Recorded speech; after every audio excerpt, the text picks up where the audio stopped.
Flight boss, bitch, you know, for sure. Now we into motherfucking Gemini moon. Now Gemini moon people, now this is the basic archetype of Gemini. Gemini moon. Now the basic archetype of the Gemini sign itself is ruled by Mercury. You know what I'm saying? It's air.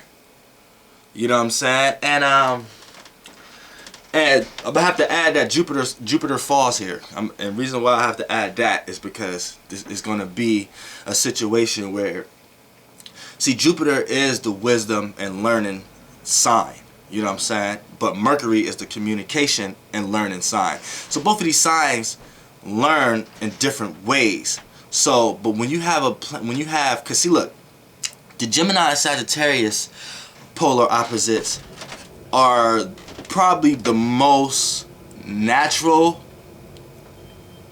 oppositions than any other opposition. Like, the Gemini and the Sagittarius don't look at themselves as opposites as all the other ones, because they're pretty much do the same thing, just Sagittarius feel that way and Geminis think that way. So, you know what I'm saying? Let's get into the basic archetype. Jupiter's fall here. Mercury rules here. And it's air. So that's the basic temperament of Gemini. So let's put that into the moon. Now what's the moon? Your moon is your reactionary state. How you react to things. So when you react to things, that opposes you to feel a certain way. That opposes you to think. So, you know what I'm saying? It's the filler moon. So when that comes into Gemini, these people can remember a lot more than a Gemini sun sign. You know what I'm saying? Gemini sun sign may do a lot of, it's their actions. So they're putting into action this Mercury and Gemini energy and this air energy. So it's not dealing with the mind all the time, because your moon sign may be different or your Mercury sign may be different. So what happens when Gemini is in the sun sign, they're putting into action these Gemini traits. So if it's not dealing with the mind, which is the sun is your actions, the moon is your mind and how you feel. If you're not feeling the way about what you're doing, then this is why they seem to be forgetful a lot of times, and they forget a lot of things. You know what I'm saying? And it's not like they forget, they just put it in a box that they don't travel to as quickly, because they're traveling so fast through other boxes that they got in their head, that box that they need to remember may be late on the timing, but they don't remember it. It's just sometimes they may seem or come off forgetful. But when it's placed in the moon, this is how you feel. So all these boxes, you're gonna feel like you need to put them in a specific place so you can remember it. So a lot of Gemini moons people, well, Gemini moon off the bat has a better memory than a Gemini sun. Now, when it comes into the moon and Mercury dealing with the moon, Mercury is the closest planet to the sun. So Mercury is real fast. So when it comes to the moon, it slows Mercury down a little bit. And this is another reason why they can remember. See, it's like when Mercury get in cahoots with the moon cycle, what happens here is it gets like a moon, like a menstrual cycle and all that. So Gemini slows down in the speed of it, and so it can think of what it's doing, but it speeds up on the amount of things it can do in that time and slow down. You know what I'm saying? So these people can actually multitask. You know what I'm saying? These people know how to put in one box. Okay, I'm doing this right now, but I'm not gonna finish this until I finish this. Boom, boom, boom, boom, boom. And they know how to do both well without slacking on one or the other. Like a Capricorn. A Capricorn may have their mind set on one thing, but the moment that they try to say, I'm going to do this before I finish that, one of those things are not going to be to its full potential, because in nature and in energy itself, Capricorns need to take time with one thing at a time. See, with the Gemini moon specifically, they know how to do both and do it very well and fast. You know what I'm saying? And both things may not be up to par with that one Capricorn thing that they took time on, but that's the balance. You have a lot of Capricorns who don't do that, and then you have a lot of Geminis who don't do that. So everybody's still in the same boat. But at the same time, you know, when it comes into the moon sign, these people are in a way emotionally detached with the expression of emotions. So when Gemini here, you have all the feelings and emotions that everybody else have, but you tend to intellectualize what you feel, because it's always on how you feel. See, when Gemini on the moon, these things that Gemini like and don't like, you're going to be forced to feel a way about it. So it's going to throw you off a little bit. This is actually, it's actually not a good moon sign for a person who don't know thyself. See, when you know thyself, every sign, it doesn't matter. But see, we living in a society right now where no one really know themselves. So, and then you're forced not to even express your true self because of all the stigmas that's here, all the stuff you have to do already that's set here, place for you to do, to get into. So, see, when Gemini and Mercury comes into the moon, the moon wants an emotional attachment to something or others, and Gemini just doesn't do it. You know what I'm saying? Because it's too busy thinking about the concept of it in the first place.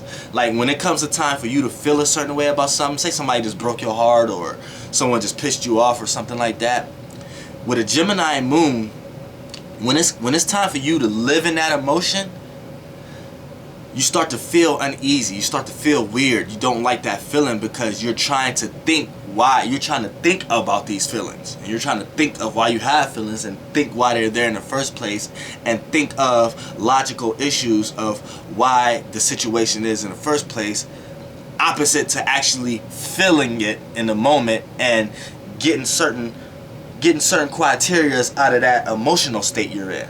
So if you're not feeling that emotional state you're in, you're not going to get the pointers that's in there in order for you not to reach that state again. You're just going to be sitting there thinking about why things feel this way and why I shouldn't feel this way. So you're constantly intellectualizing how you feel.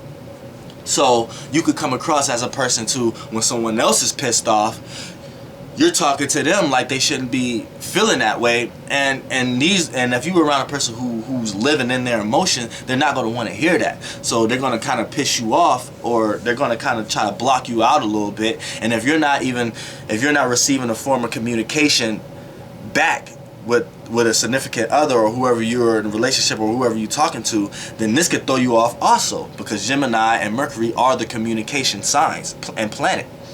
So when it's not getting that from the opposite person, you start to feel weird again, and you start to feel closed off. So you know what I'm saying, because you didn't know what you did, when really you're trying to logically put together what someone is going through, and when someone is actually going through it, they don't want to hear that, so they dust you off. And if they're not giving you that feedback that you want, which is to communicate, and you feel like you need to communicate because it's in the moon sign. So this is the Gemini traits and all this is how you feel.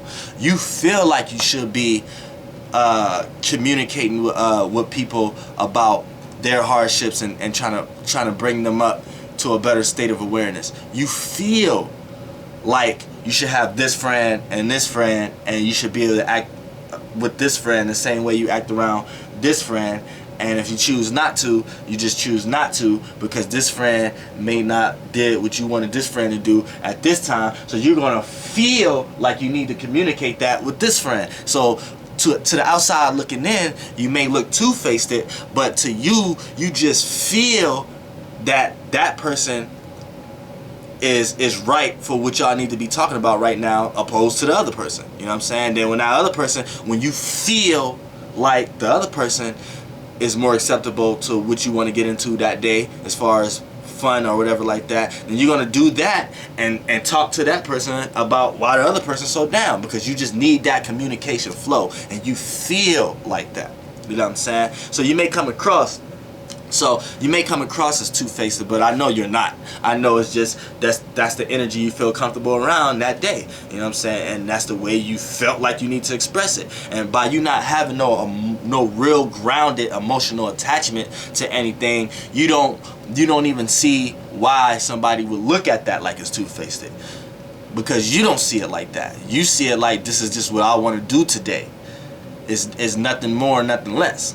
So you know what I'm saying? That's a little inquiry about Gemini's moon. These people are great. They can help you with projects, they can help you with ideas, and they can help you with understanding understanding your emotions, because it's not all bad. Like, you could be around a person who need a Gemini moon person around them, or they'll probably kill themselves.